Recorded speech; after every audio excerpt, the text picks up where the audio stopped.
Hey everybody, I'm Naya. Welcome to Mindful Movement. This video is specifically for you and Vincent, Mindful Movement member, and my friend who had a little mountain biking accident and has injured his shoulder.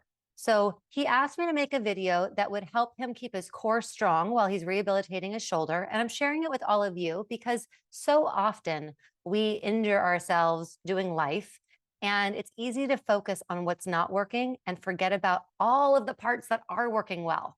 So we'll focus on our cores here. I'm going to be modifying quite a bit and cueing to take care of your shoulder. It's Vincent's left shoulder, in case you wanted to know. And I'll also be giving you opportunities to add in arm work if both shoulders and upper body are feeling good today. We'll start lying on our backs. You don't need any props. And we will also be moving on to our feet, doing some standing work as well. I'll see you lying on your back in a moment.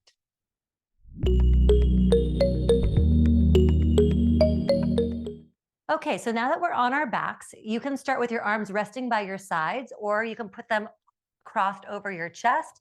You can also just hold onto your elbows, kind of right over your rib cage, whatever feels like it's supporting your shoulder and keeping your upper body relaxed. We're going to work on lower body first. Vincent shared with me that he's not able to do bridges yet because it puts too much pressure on his shoulders. So when he's ready to do that, I'll send you another video and we'll work on bridging. But for now, we're just focusing on our core.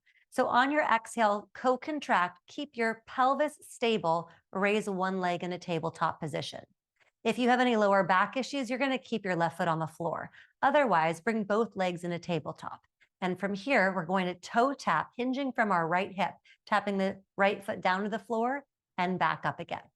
We'll continue here for 4, 3, 2, last one, switch to the left leg, and 5,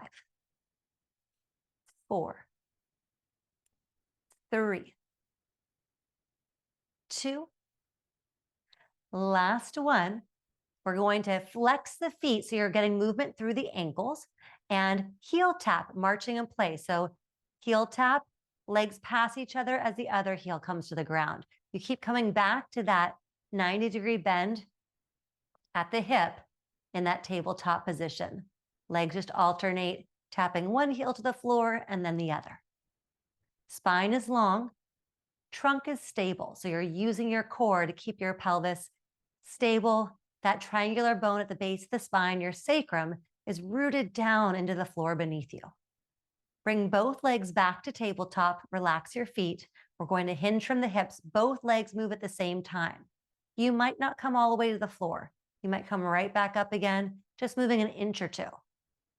Totally up to you. If you can bring your feet all the way to the floor without letting the pelvis move, go ahead and do so. Just make sure that you don't feel any discomfort in your lower back as you go through this movement. And we're going to do 5, 4, 3, 2, and last one. And then let's take our feet out really wide. If it works for you to have your arms out in a T position, you're going to keep your arms in a T and just windshield wiper your legs from side to side, giving yourself a little back release. All right, and then let's come back to feet about sits bone distance apart. Keep your arms out in a T, or for more challenge, low V. You can also challenge yourself by keeping your arms crossed over your chest or reaching them up towards the sky. So you have lots of options with what your upper body's doing. Bring your legs back in a tabletop. Easiest position is going to be arms out in a T position. Stay long through the side body, and we're going to rotate the hips to one side, come back through center, rotate to the other side. So we're getting rotation of the lower spine and the pelvis, but the upper spine stays stable. Both shoulders stay rooted down to the floor. We're also making sure that we get different movement patterns through the body as much as we can.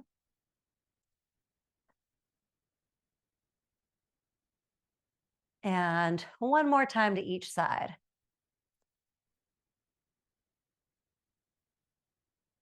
Come back to center.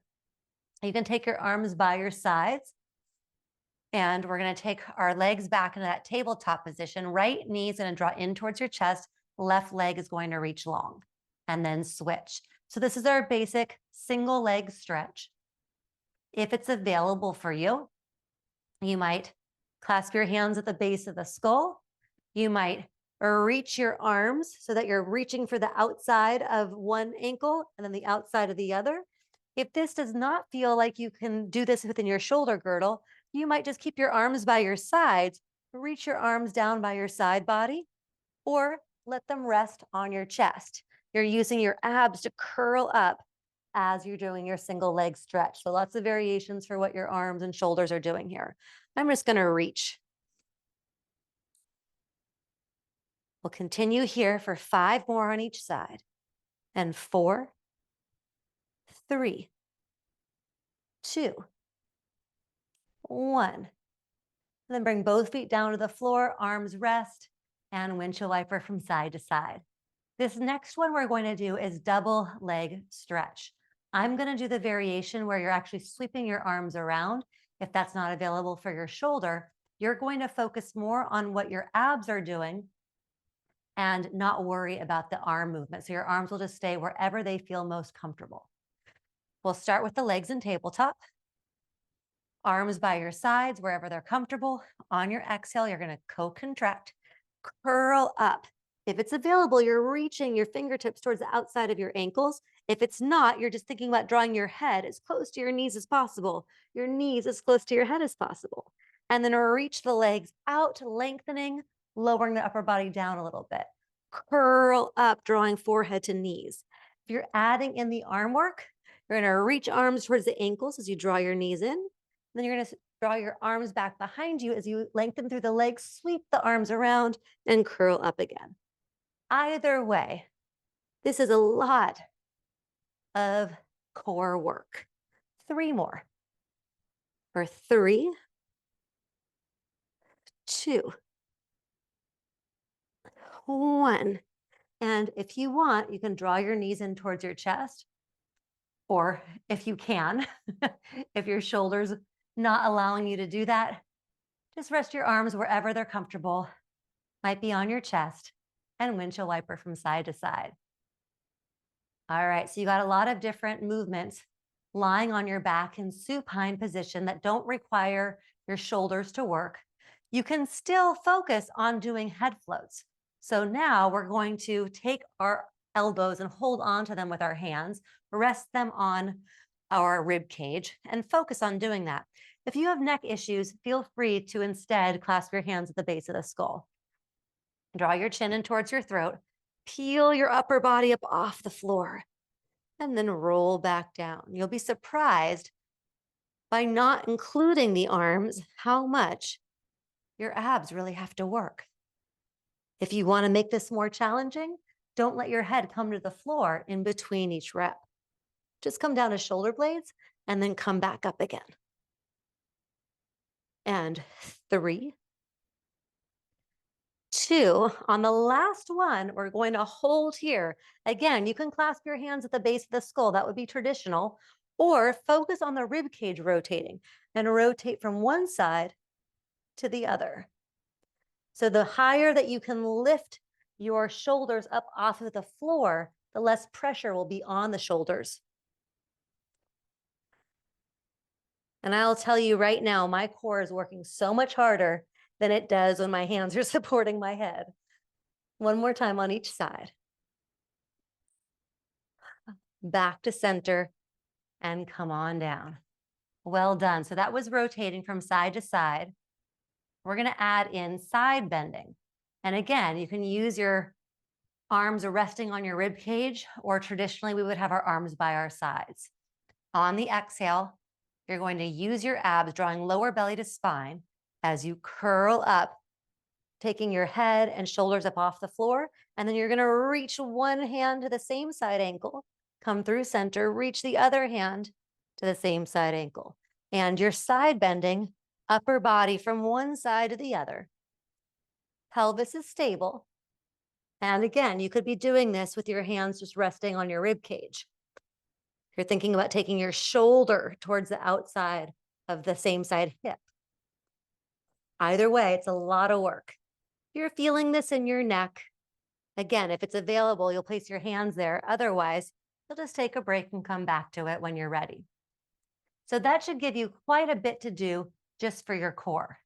You might choose to stop there and then do the next part of this at another time, or meet me in standing. I'll see you there in a moment. Okay, here we are in standing position, and we're gonna work the lower body. So I'm just going to imagine that I have a shoulder injury, and I'm just gonna put my hands crossed over my chest. You don't need to do that, but I'm gonna start there, and then I'll give you some modifications. So we're gonna start, I'm gonna give you the side view. You're gonna hinge at the ankles, the knees, and the hips. You're coming into a low, it looks almost like a chair pose, but it's going to be your speed skater. So from that position, sending your sits bones back behind you, you're going to draw one leg out to the side and back in again, and out to the side and back in again. As you continue doing this, you're just sliding the foot out and bringing it in. Your stabilizing hip and leg really have to do the majority of the work. All right, if you want to add arm work to this, you can take your arms in line with your side body, and as the leg comes out, you're pressing arms up towards the sky. And 5, 4, 3, 2, 1. Let's do it on the other side. So again, you can start with your hands crossed over your chest. You might stay there. And the lower you go, meaning the more you bend your knees, the more you hinge at the hips, the more work this is for the stabilizing hips. So you're not just getting core work here, you're also getting some hip work too. And then you might add in arm work by pressing your palms up toward the sky like you're going to give it a high five. And 5, 4, 3, 2, 1. And coming back up again. We're going to do lunges from here. Lunges are really good for your hips and your core. You can do this with your arms crossed over your chest, arms by your sides, hands on hips, whatever's most comfortable for your body. I'm going to give you the side view here, and you're going to step forward, let your back knee bend like it's almost going to come to the floor, and then come back up again. And we're just going to be right here, lowering and lifting. There are lots of different lunge variations. This is kind of our basic lunge variation.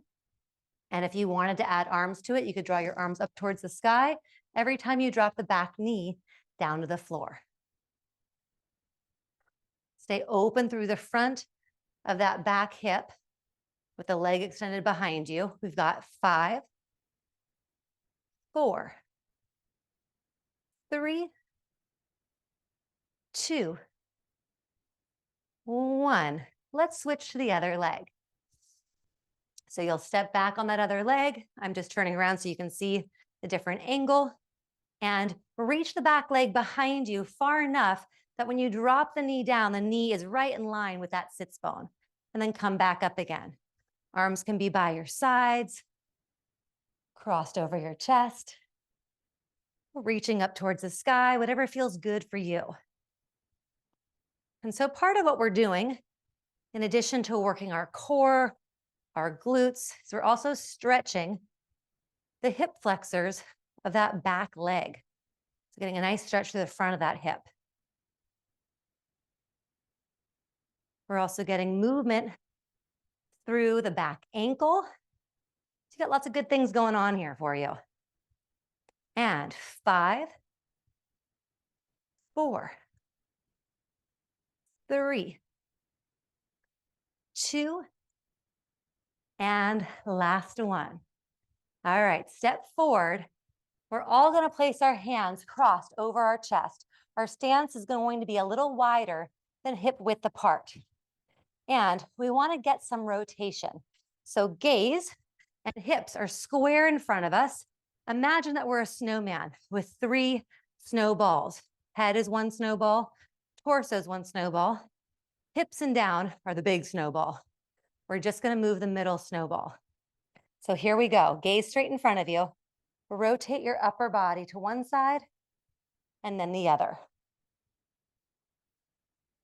So what I'm hoping to do here is to give you some rotation through the upper spine that feels safe without placing strain on the shoulder. So rib cage rotates from side to side. And you'll just work within your range of motion. It might be more or less than mine. No judgment, no comparison, just do you. One more time to each side.